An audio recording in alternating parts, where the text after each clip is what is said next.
of God's people and how it would affect the pagans. So they was going into a new age in which they could no longer deceive us. So who did that? Was it organic that out of nowhere, going on with our daily routines, automatically out of nowhere, we begin to understand things we've always longed to understand? That out of nowhere, we was going about our daily routine and something popped up on the internet. Or a family member or someone said, yo, you need to check this out. Out of nowhere, things started to resonate that led us to understand that we were the children of Israel. That wasn't a coincidence. Okay? That was a communication. That means that our God has done and is doing his Gentiles like, okay, we can no longer deceive them. We can no longer kick this lie, this deception, this can down the road. Eventually, we're going to have to contend with what's going on grassroots with these people. So when you think of coronavirus, think about all this other stuff and stopping people from traveling and all this, folks, it all goes back to the awakening and what the Gentiles labeled age of Aquarius, a change. So what I wanted to go into to today, leading up to this Passover, where this awakening began to come into reality prophetically through Christ. Moving into this Passover that's coming this week, I want to quantify the awakening. So not only keep in mind, first of all, to appreciate what was done for us and allowing God's people to have a second chance at the covenant.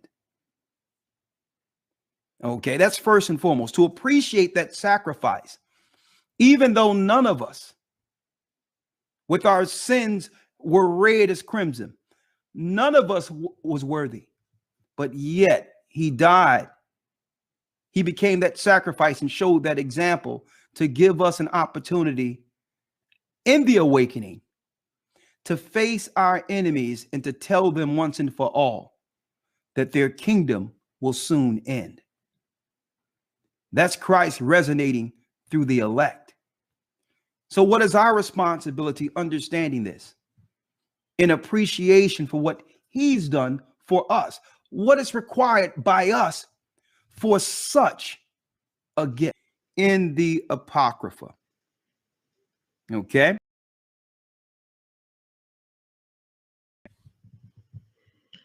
Yes, sir. First Maccabees chapter 1. I'll start at verse number 13. Yeah. Then certain people that were so forward herein that they went to the king, who gave them license to do after the ordinances of the heathen. So whereupon they built a place of exercise at Jerusalem. Now, what happened was, in order to put us to sleep, they had to bribe our leaders. Now, brothers and sisters, we're talking about somewhere between about 200 years before Christ would come on the scene, when Antiochus Epiphanes popped up. Somewhere in between that 200 to 150 years before Christ was on the scene, we were wide awoke as a people in Judea.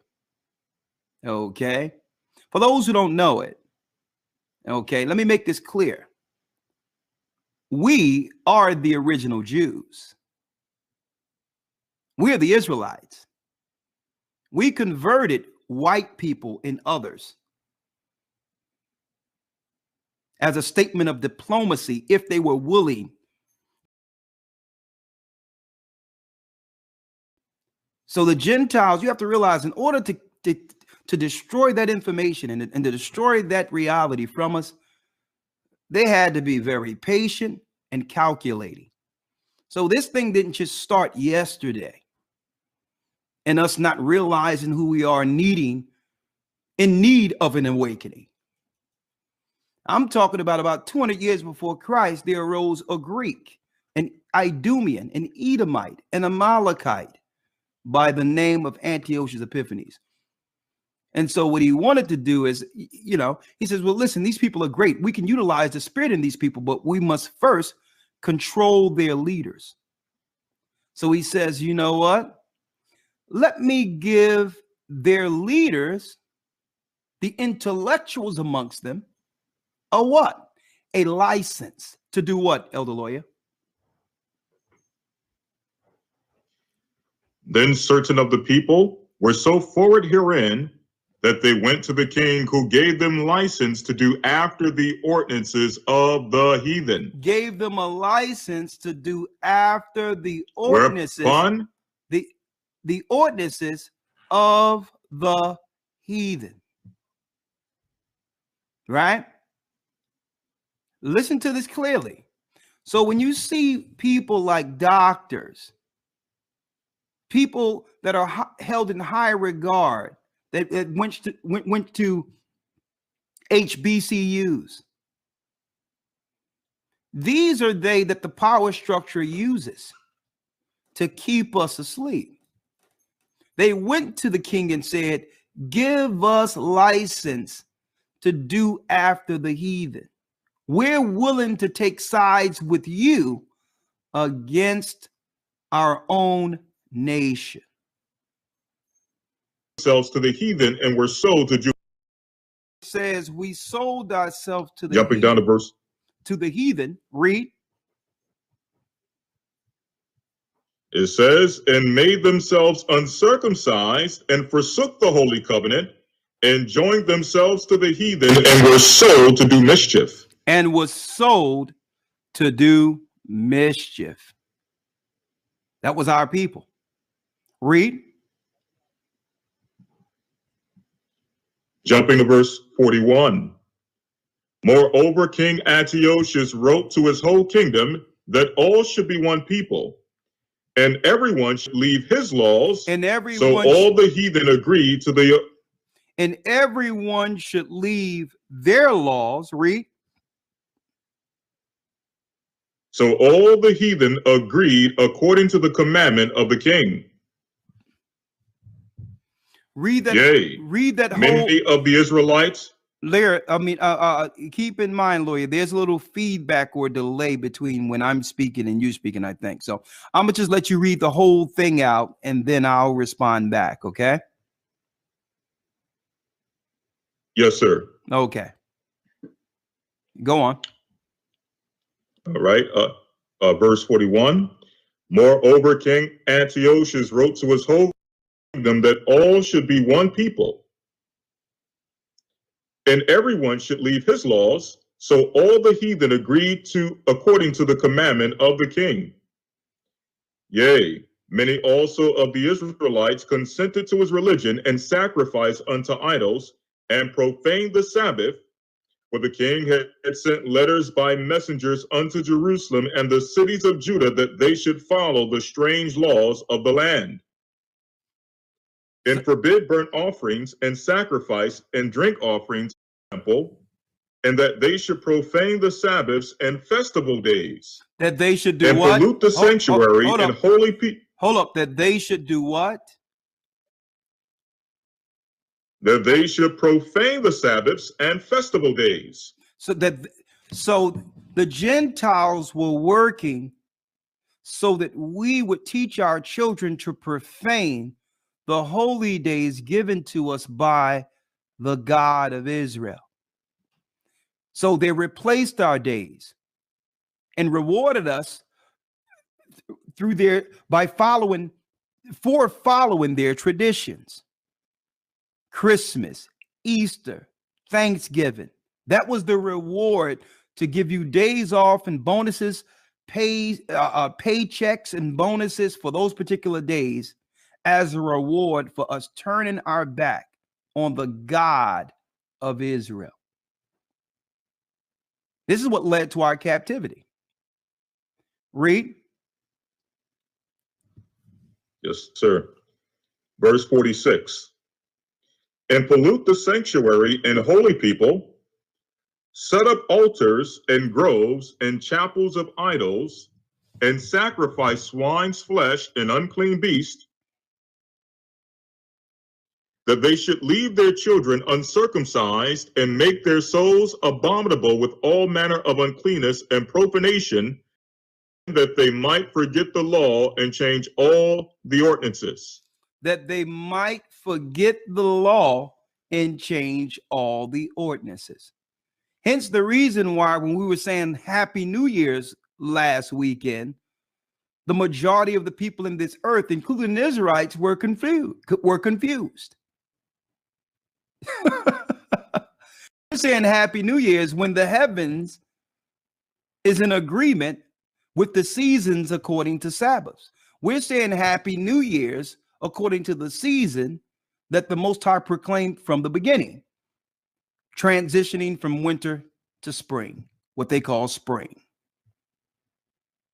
It's quite that simple, because the Most High putting us back on code, on schedule. The whole world, confused by Gentiles, may view what we're doing as strange. But what we're doing is a part of the awakening. Is what the enemy spent much time and resources, that's right, to keep from our people.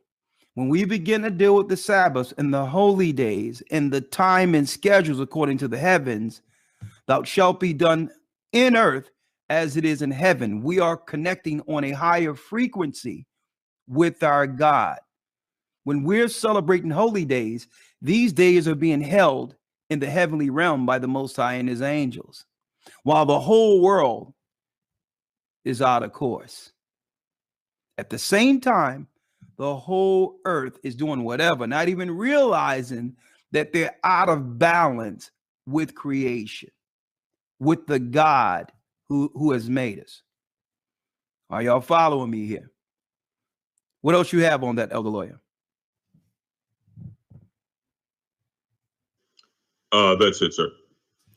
Now, so the Most High prophesied that there would be an awakening. Again, the power structure have coined this as the age of Aquarius. Who would awaken us? Let's go. Let's go prophetically, Elder Lawyer. Let's go to Hosea, the 6th chapter, Ezekiel 37. And let's go into the report of Christ in the book of Isaiah.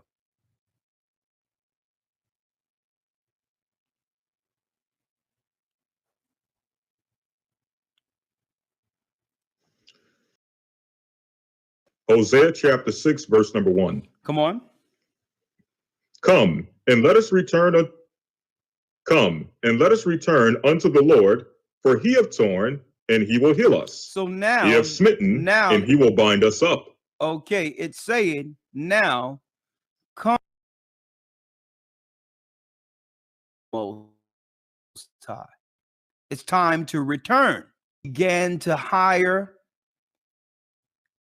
taskmasters within our nation to keep us subservient, and they would reward certain of us who was willing to turn their back on our God and teach others to do so. Hence the reason why our children, our families have been living a generational curse according to prophecy. But the Most High said, well, listen, that time is done. You've served up the sum. You've served long enough. It's time to come back. You need to know what's meant for you prophetically, and how, according to the Bible, brothers and sisters, we weren't born to serve any other people. And that reality must click in. And obviously it's kicking in as far as the Gentiles are concerned, because they see that we're coming back to the knowledge of being Israel. And what that mean, according to the Bible, that you and I, we are free people. We weren't meant to serve any other nation. On the contrary, it was meant for the nations to serve you. It was meant for them to serve you. So imagine how the power structures under Satan. Think about those that control those power structures and what they're thinking right now. Understanding that if we know that we're the children of Israel, they immediately do what? Begin to look into their economics. How does this economically affect their system? A system that was economically built on the back of slaves. What happens when those slaves realize, according to prophecy, that they were born to be that they were born to be free? What happens? It disrupts the world as they know it. So now God is saying in Hosea, the 6th chapter, what? He's saying what? There's going to be a certain time where I will begin to revive my people within that second 1,000th year, not at the year 2000, within the year 2000. Because according to the Bible calculations, a day isn't over until it's over. You're in the day until it's over. And that applies to a week, month, or year. It's not counted until it's finished. The evening and the morning, when you go back to Genesis, the 1st chapter, was the first day. So the first day wasn't counted until it was complete. So when it says, in 2 days will I revive you, it's not saying by a year 2000. It prophetic Christ coming on the scene to die for our sins. Within 2,000 years from that point, he would begin to revive his people, the people who lost their identity, the valley of the dry bones. And that would disrupt the Gentiles to a degree in which the Gentiles would have to have all types of private councils. They would have to get together in symposiums and discuss what this is and work together to keep us suppressed or oppressed. And this is what the Gentiles coined the age of Aquarius. They're tipping off the other nations and saying, well, listen, it's time for us to rally together, all together. Now that the children of Israel are no longer living under the spell. They know now. So you're going to have all types of components coming out because people just focus on the white man. The white man couldn't do this alone. So now Japheth, who've been operating the whole time with Esau, and that's Chinese, they're coming on the scene, showing their hand now and saying, well, listen, Esau, don't worry about it. We'll take care of them. And that's the time have entered the suppressed and oppressed. At the very age of their age of Aquarius, it went right back to the Babylonian, Asian, New Age philosophy. It's the age of Magog to look to come in and try to circumvent us. But we see you. And this is why they transitioned all the jobs out of the Western world that used to be for our parents making cars, and our people who were astute doing certain things in the industrial age within our communities, making sure we would have generational wealth. That's why they took all that out of the poor neighborhoods and shifted to China to undercut us, to undermine us. Okay. And now there's no more use for us. They're looking to put our people down through euthanization. And that's why it started over in Wuhan and all that. Now they come in as doctors. Now everything is Asian, Asian, Asian, Asian. When the Most High says he would put hooks in their jaws in Ezekiel and turn them back into this war, Japheth have hid themselves for a long time, and we know exactly who they are. In the ancient Bibles, or the older Bibles before the King James Version Bible of the Old Testament, it's clear in certain translations, it doesn't say Magog at all. It says China. They outright worship the dragon. So we're looking at Amalek and Esau, and yes, they're at the helm of it. But now they're sicking China on us. And when they say it started over in China, don't believe anything. All those labs and all that, the monetary system and all that is ran by white people.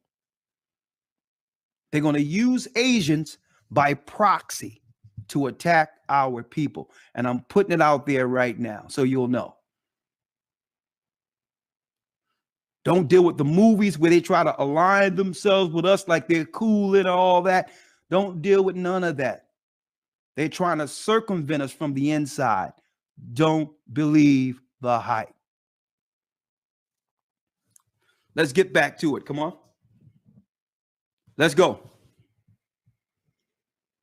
Yes, sir. Hosea chapter 6, verse 1. Come, and let us return unto the Lord, for he hath torn, and he will heal us. He hath smitten, and he will bind us up. After 2 days will he revive us, and the third day he will raise us up, and we shall live in his sight. And we shall live in the Most High's sight. We shall live in the Most High's sight. It's us again with the Almighty, our God. That's why we're getting back on code with the Almighty and saying nix these holidays of the fallen gods, that we're getting back with our Sabbaths, Friday sundown to Saturday sundown. That's why we're nixing the holy days according to calculations of the moon. It doesn't make mathematical sense. It's utterly ridiculous. The moon followed the sun in courses. You must use both together, solar and lunar, to declare what a new year is. The last day of a calendar year, according to the Most High, ends with equal parts night and equal parts day. That's the 363rd day of the year. Equal parts night, equal parts day. It was even in the beginning when the Most High put light, and then there was a time where it would be equal. And then at that point, the Most High would begin to tick into a new year or a new age after equal parts night, equal parts day. You count 52 Sabbaths, 364 days, 52 Sabbaths, 5 and 2, 7 gives you a complete calendar year according to the heavens, and that time never changed. And the holy days come into play. From that equal parts night and equal parts day, you count 14 days from the beginning of the season, and you have Passover, the second Friday in the new year, while the Gentiles is preparing for Easter. That's why they have set all their calendars and all that to do what? To shift all of the energy of our people praising the God of heaven. And they have shifted that so that our people would worship and take our energy to worship lesser gods, Simram, a virgin. And they have shifted. And lo, they were very dry. They were very dry. Now, and he said unto me. And let's talk about these dry bones. A lot of you don't know about this, but in the 90s, there was excavations at a time where cameras without a camera.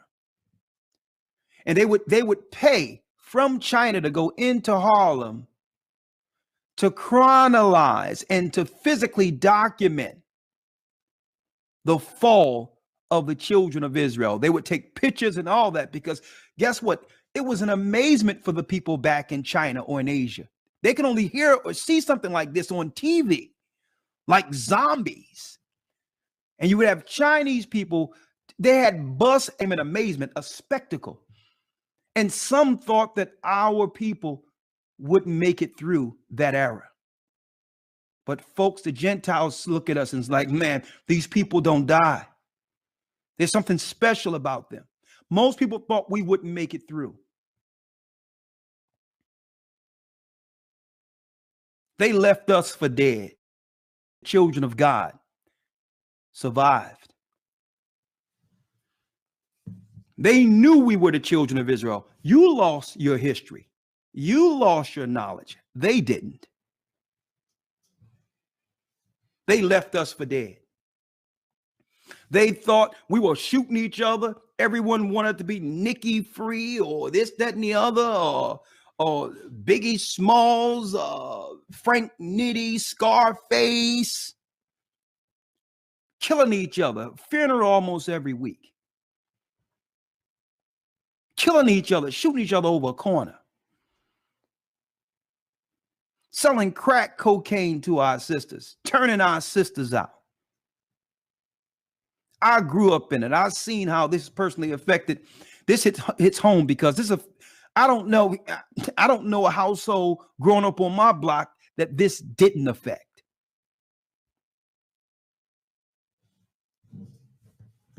Folks, that was a religious warfare against us. That was sorcery by the enemy.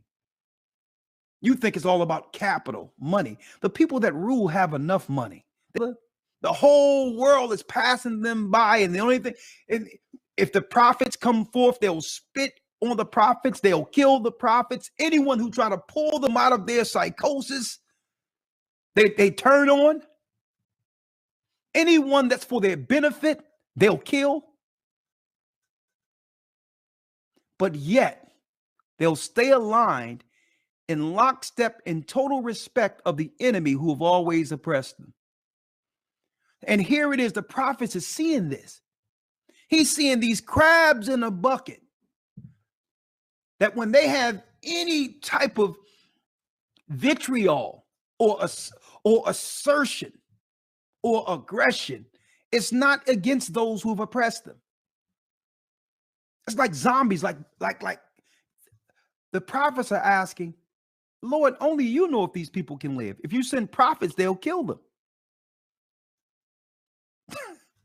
The only people they are in lockstep with in respect are those who've oppressed them and those who have used them.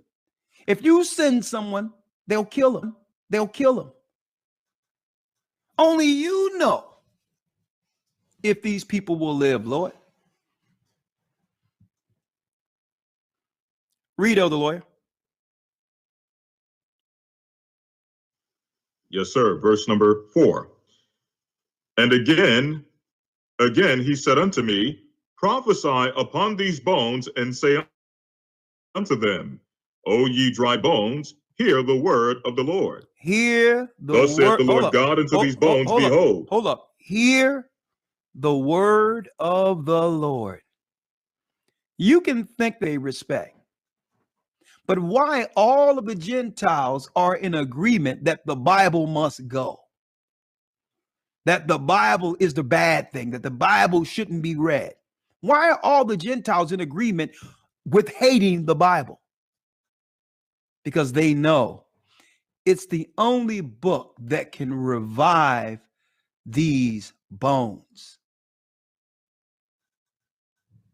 I can't find myself in Asian ideology and New Age religion. And it doesn't matter. It doesn't matter if there's positives within its ideology.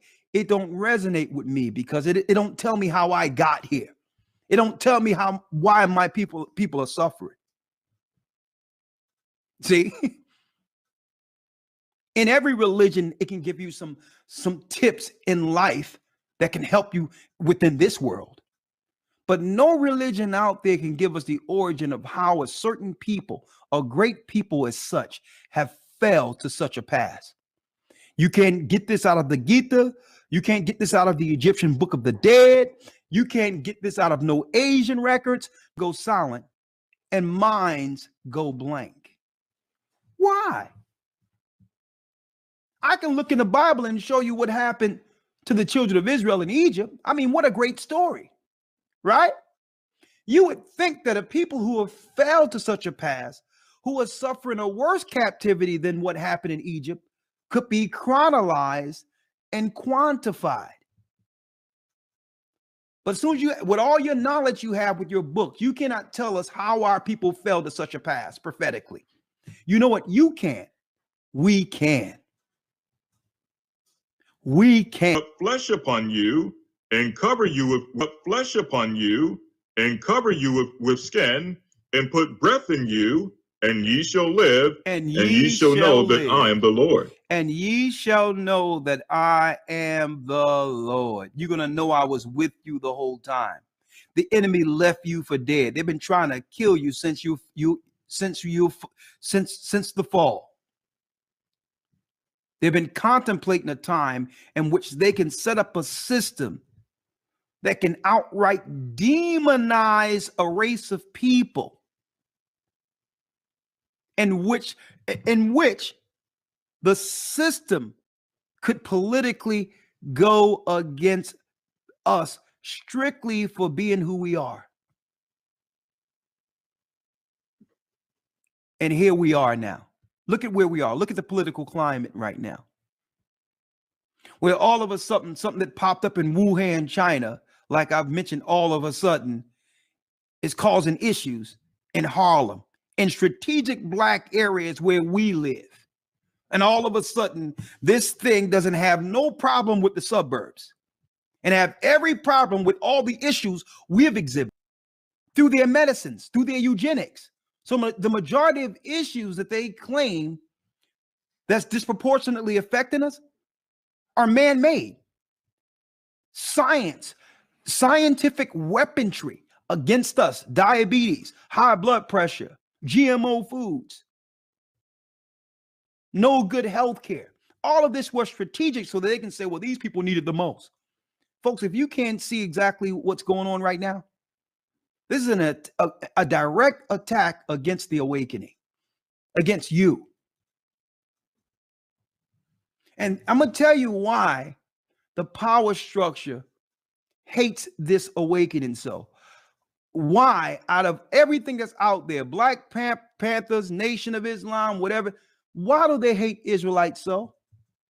You know why? Because they're running to the one ideology that they may view as an ideology that they cannot co-op.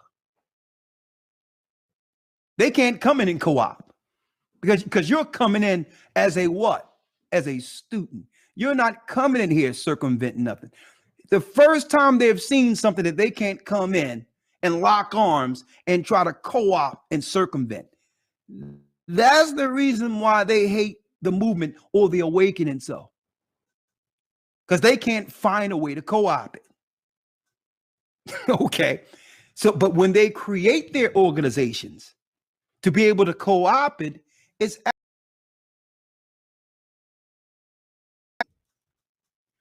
the NAACP or this, that, and the other. When they create these mechanisms, these political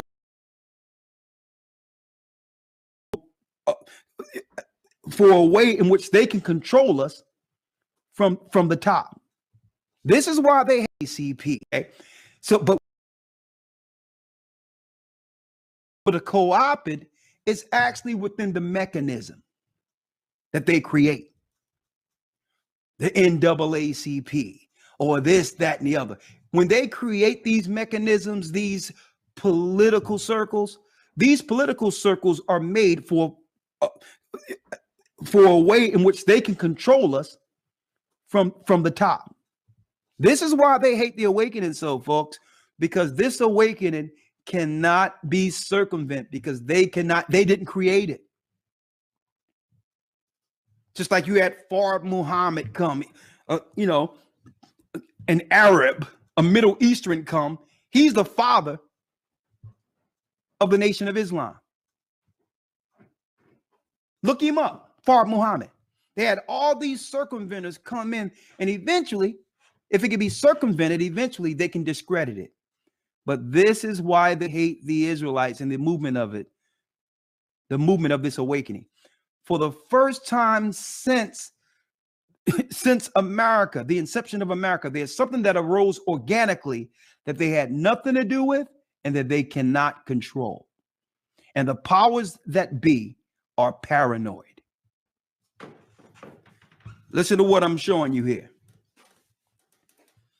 Finish reading, other lawyer, come on.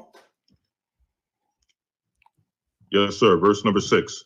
And I will lay sinews upon you, and bring up flesh upon you, and cover you with skin, and put breath in you, and ye shall live, and ye shall know that I am the Lord. So I prophesied as I was commanded, and as I prophesied, there was a noise, and behold, a shaking, and the bones came together, bone to his bone. And when I beheld, lo, the sinews and the flesh came up upon them, and the skin covered them above, but there was no breath in them. But there was no breath Then in said them. he unto me, Come on. verse 9. Then said he unto me, prophesy unto the wind, prophesy, son of man, and say to the wind, thus saith the Lord, come from the four winds, O breath, and breathe upon these slain, that they may live. So I prophesied as he commanded me, stood up upon their feet an exceeding great army. And this is what they fear, brothers and sisters. This is what they fear. Not a physical army, but a spiritual army led by the heavens. Led by the heavens. When you get this understanding, brothers and sisters, it comes with a responsibility to the death.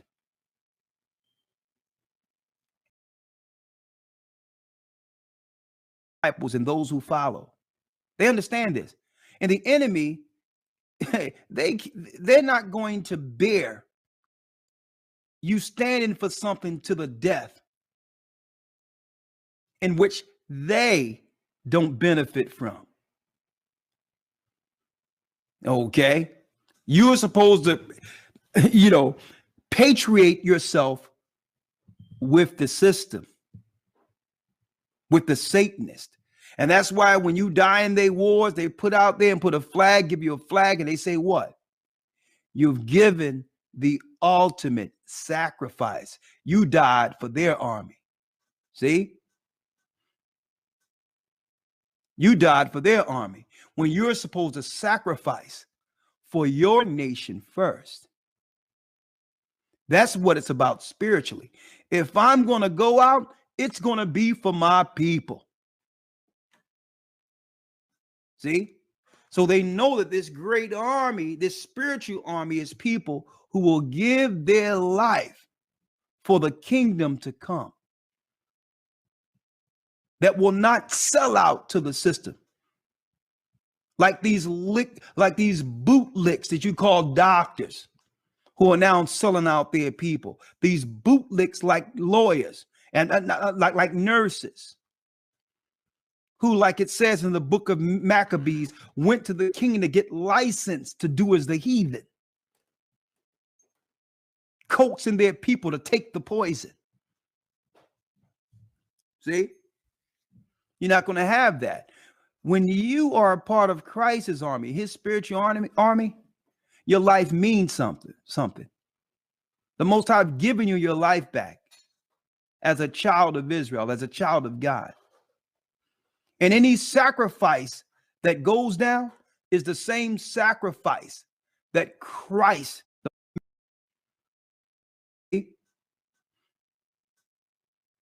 You died for their army when you're supposed to sacrifice for your nation first.